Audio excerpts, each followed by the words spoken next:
हाँ, good morning friends. आज हम पिछले जो वीडियो था वो मिनरल्स का, उसमें हम लोग मेनली मेटालिक और नॉन मेटालिक मिनरल्स किए थे। इस वाले वीडियो में हम इनर्जी रिसोर्स जो कि उसका बचा हुआ था वो करने वाले हैं। तो अब हम लोग इनर्जी के बारे में देखते हैं। वैसा रिसोर्स जिससे हम लोगों को इनर्जी प्राप्त होता है उसे इनर्जी रिसोर्स कहते हैं। रिसोर्स किसे कहते हैं? तो पृथ्वी पर पाए जाने वाले वैसे सारे चीज़ जो कि मानव के हित के लिए प्रयोग हो सकें, वो सारे चीज़ों को हम रिसोर्स कहते हैं।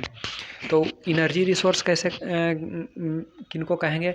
जिनसे कि हमें इनर्जी मिले। इसको मेनली हम लोग 3 पार्ट में डिवाइड करके देखेंगे। सबसे पहले हो जाएगा कोल यानी कोयला, दूसरा हो जाएगा पेट्रोलियम और तीसरा हो जाएगा रेडियो एक्टिव मटेरियल जैसे यूरेनियम, थोरियम। ये सबसे हम लोग क्या करते हैं? तो न्यूक्लियर पावर प्लांट में हम लोग इससे एनर्जी बिजली बनाते हैं। ये भी एनर्जी के सोर्स हैं। तो देखिए, सबसे पहले हम लोग बात करते हैं कोल की। कोल तो कोल यानी कोयला जो है, ये इसके 4 टाइप होते हैं जो कि मेनली इम्पोर्टेंट हैं। सबसे पहला है, सबसे उच्च क्वालिटी का जो कोयला होता है उसको कहते हैं एंथ्रेसाइट कोयला। उससे जो नीचे आता है वो बिटुमिनस, फिर लिग्नाइट और चौथा सबसे ख़राब पीट। तो भारत में चारों प्रकार के कोयले पाए जाते हैं। एंथ्रासाइट बहुत ही कम मात्रा में पाया जाता है, लेकिन यह सबसे अच्छा कोयला माना जाता है। और भारत में सबसे ज़्यादा बिटुमिनस टाइप ऑफ कोयला पाए जाते हैं। कोयला की जो क्वालिटी होती है वो उसमें कितना कार्बन का कंटेंट है इस पर डिपेंड करता है। अगर कार्बन का कंटेंट ज़्यादा होगा तो वो उस कोयले की क्वालिटी अच्छी होगी। एंथ्रासाइट कोयला में अगर देखते हैं तो सबसे ज़्यादा कार्बन की कंटेंट होती है, जिसके कारण कि एंथ्रासाइट सबसे ज़्यादा अच्छा कोयला माना जाता है। और पीट कोयला जो कि सबसे कम होता है, उसमें 45% से भी कम होते हैं। तो वैसे कोयले को इंडस्ट्रियल यूज में नहीं लिया जाता है। और एंथ्रासाइट में मोर देन 95% होते हैं कार्बन के कंटेंट। बाकी बिटुमिनस में 80% से प्लस होते हैं। और फिर लिग्नाइट में हमारे 70% प्लस होते हैं। तो इस प्रकार हमारे 4 प्रकार के कोयला हैं। भारत में जो कोयला पाए जाते हैं वो मेनली 2 प्रकार के चट्टानों में पाए जाते हैं। 2 प्रकार के सीरीज की चट्टानों में पाए जाते हैं। सबसे पहला है गोंडवाना सीरीज की चट्टानें और तीसरा है तृतीयक कल्प की चट्टानें या टर्शियरी सीरीज भी उसको कहा जाता है। तो अगर गोंडवाना सीरीज की हम बात करते हैं तो भारत में 90% जो कोयला है वो गोंडवाना सीरीज की चट्टानों में पाया जाता है। और मात्र 10% जो चट्टानें हैं वो टर्शियरी क्रम की चट्टानों में पाया जाता है। अगर हम गोंडवाना सीरीज के देखें तो गोंडवाना में जो सीरीज में जो कोयला पाए जाते हैं वो नदी घाटियों में पाए जाते हैं मेनली। जो जैसे कि हो गए दामोदर हो गए, महानदी हो गया, फिर गोदावरी बेसिन हो गए, सोन नदी घाटी हो गई। तो ये सब में मेनली जो नदी घाटी है उसके क्षेत्र में पाए जाते हैं। हम लोग उसको एक एक करके देखने का प्रयास करते हैं। सबसे पहले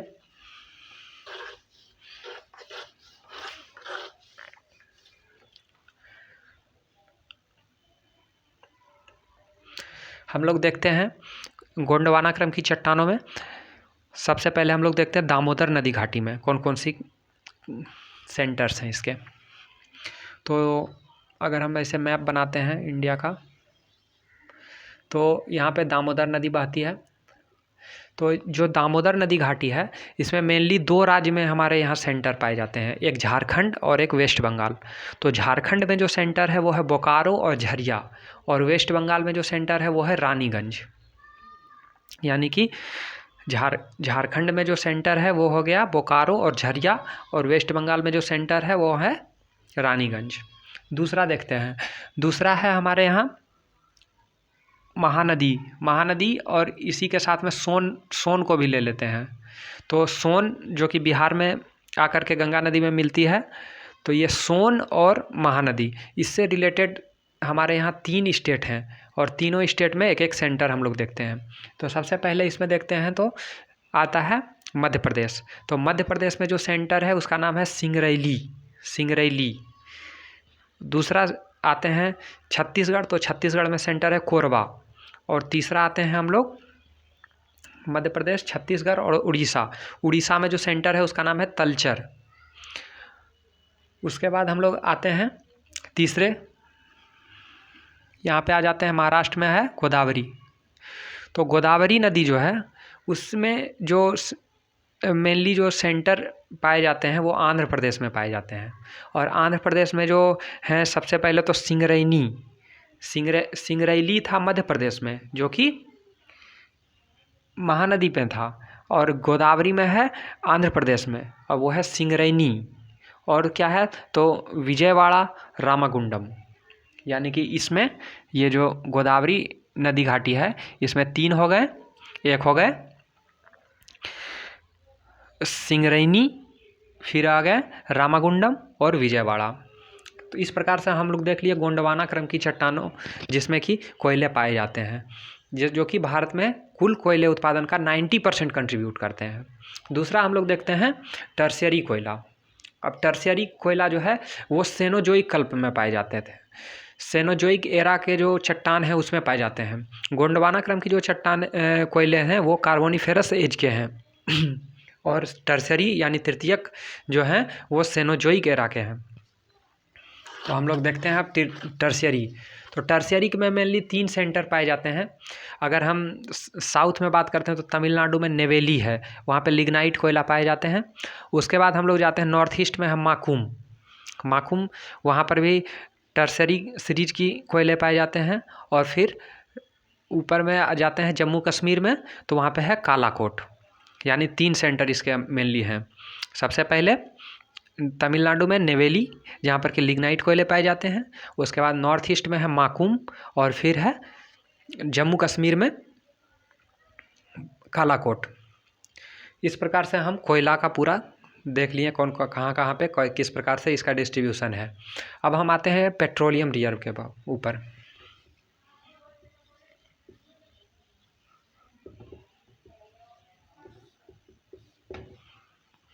अब आते हैं पेट्रोलियम। तो भारत में जो पेट्रोलियम है वो मेसोजोइक सेडिमेंट्री रॉक में पाए जाते हैं। मेसोजोइक सेडिमेंट्री रॉक में पाए जाते हैं। यानी सेडिमेंट्री मतलब हो गया अवसादी चट्टान, और मेसोजोइक यानी मेसोजोइक काल के चट्टानों में पाए जाते हैं। तो पेट्रोलियम के जो सेंटर्स हैं उसको हम लोग देख सकते हैं।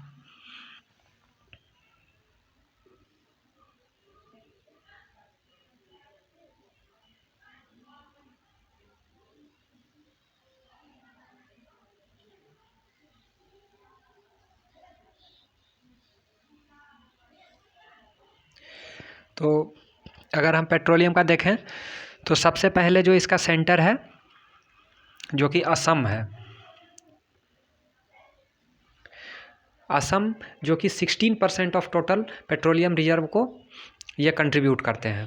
तो यहाँ पे जो सेंटर हैं क्या क्या हैं, तो सबसे पहले है डिगबोई, नहरकटिया, मुरान और शिवसागर। 4 याद करने हमें। डिगबोई, नहरकटिया, ये जो हम बता रहे हैं ये वेस्ट टू ईस्ट है। डिगबोई, नहरकटिया, मुरान और शिवसागर 4 हैं असम में, जो कि टोटल 16% कंट्रीब्यूट करते हैं। दूसरा आते हैं मुंबई हाई, जो कि यहाँ पे है। ये इसको हाई इसलिए कहा जाता है क्योंकि ये मेन कॉन्टिनेंट वाले एरिया में ना होकर के समुद्र में है, इसलिए इसे हाई कहते हैं। और ये यहाँ पे ये सबसे ज़्यादा भारत में पेट्रोलियम का अभी उत्पादन कर रहे हैं। 64% यानी 64% ये अभी कंट्रीब्यूट करते हैं। और ये जो इसके जो सेंटर हैं, एक हो गए मुंबई हाई और दूसरा हो गया बसीन, 2 इसके सेंटर हो गए। तीसरा अगर हम देखते हैं पेट्रोलियम के, तो ये हो गया गुजरात का क्षेत्र, यहाँ पे आ जाएंगे।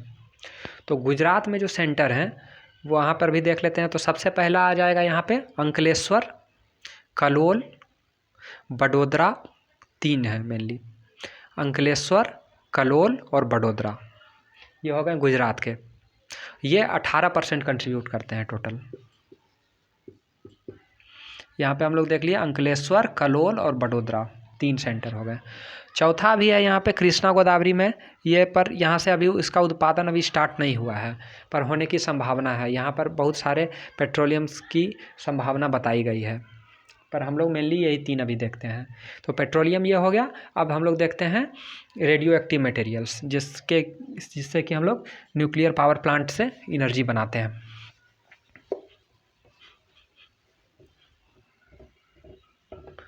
अब देखिए, ये जो न्यूक्लियर पावर प्लांट में हम लोग एनर्जी बनाते हैं, उसमें मेनली 2 प्रकार के तत्वों का प्रयोग किया जाता है। एक है यूरेनियम और एक थोरियम।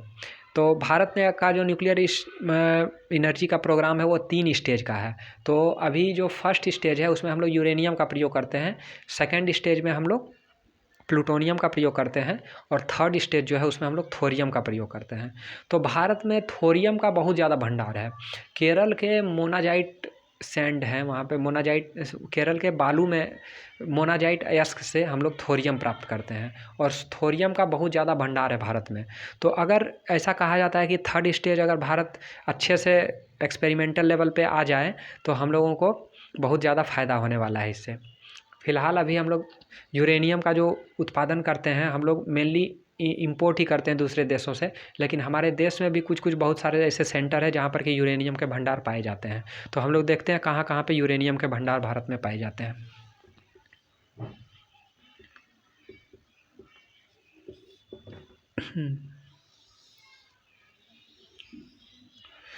इस प्रकार से हम देखते हैं।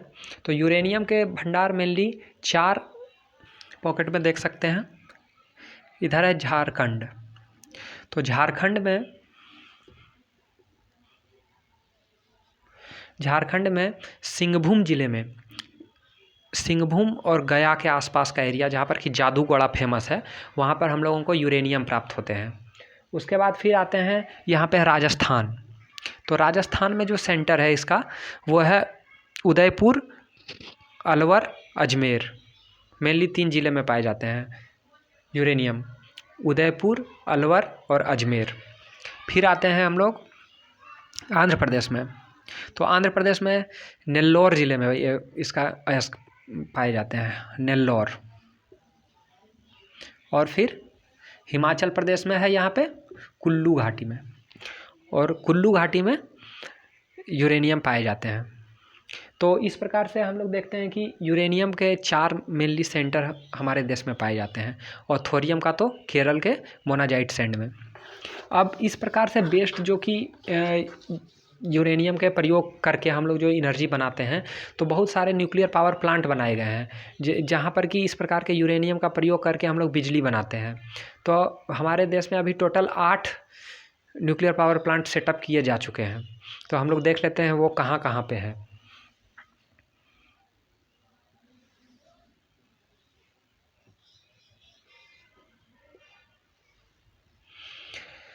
सबसे पहला देखते हैं, यहाँ पे यूपी में है, बुलंदशहर में, नरोरा में, नरोरा एटॉमिक पावर प्लांट जो कि यूपी के बुलंदशहर में है। दूसरा देखते हैं राजस्थान में, राजस्थान में है रावत भाटा, रावत भाटा एटॉमिक पावर संयंत्र। यहाँ पर है गुजरात में, गुजरात में है काकड़ापार, काकड़ापार एटॉमिक एनर्जी। फिर आ जाते हैं महाराष्ट्र में है तारापुर, महाराष्ट्र में है तारापुर। फिर है कर्नाटक में, कर्नाटक में है कैगा। फिर है तमिलनाडु में, तमिलनाडु में 2 हैं, तमिलनाडु में एक है कुडनकुलम और एक है कलपक्कम। दो एनर्जी सेंटर हो गए तमिलनाडु में। इस प्रकार से हम देखते हैं कि भारत में टोटल 8, 1 2 3 4 5, यहाँ पे 2 थे।